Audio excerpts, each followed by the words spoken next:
before we get started with going through the bits, if you would please show our audience the proper way to actually bridle a horse with a snaffle. Okay, we start out here with our smooth snaffle. I lay my reins over the neck, you know, and my horse has got his head down there, but when you go put it in their mouth, you want to open their mouth from the side with your thumb, huh?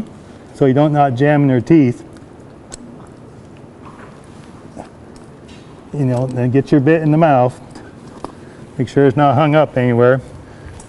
Put your far ear in first, then here on this side. Now this bit's set way big for this horse, so we're going to come way up with it. And when I first put my snaffles in there, I like just a little wrinkle on each side when I'm starting out with a snaffle. That's because a young horse, when you first put a bit in their mouth, if you got it too low, they'll stick their tongue over it. So we're going to keep them up in their mouth a little more. This one might even go a hole higher. And as we train on this horse, and it gets very comfortable in the snaffle, we'll lower this bit down in their mouth, maybe a quarter of an inch. So we don't have no wrinkle. You go to a new spot in their mouth.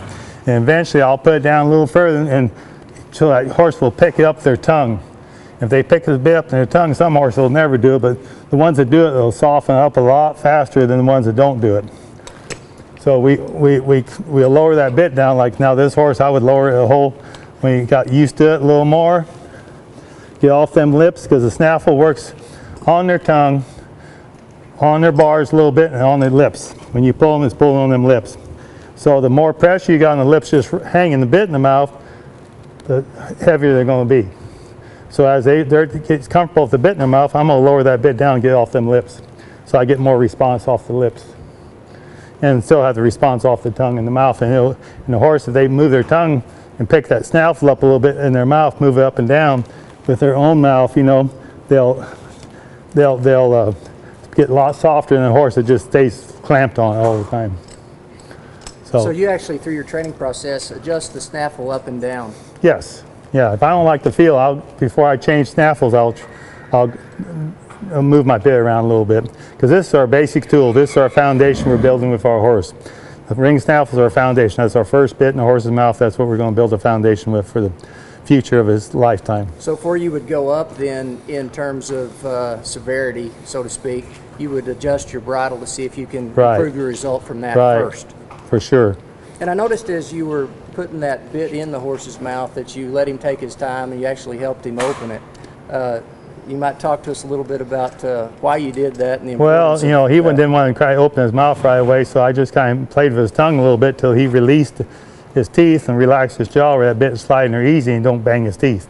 You get the banging horse teeth, they don't want to put in their mouth. They're going to get really bad about it. And the same way taking one off. When you go to take it off, when you slip it off, you hold it. And you let the horse drop the bit when he's ready to drop. You just don't drop it down and bang on his teeth. Yeah. He's certainly not worried about it, is he? No. You know, it's just part of being a good horseman when we do that kind of stuff. And this bit here is just the basic of all our really good tools. Your chin strap on a snaffle. You know, we use a leather curb strap on them. We don't want to bang under their chin. And you know, the biggest adjustment is when you pull on this bit, it shouldn't be as tight as the mouthpiece is. In other words, like this is right here now, you see the mouthpiece tight, the chin strap's loose. Because all the chin strap's going to do is when you pull on this bit, it's going to keep that from sliding through their mouth. Otherwise, it don't have no effect on training a horse. It just keeps. With regards to the ring snaffle. Right.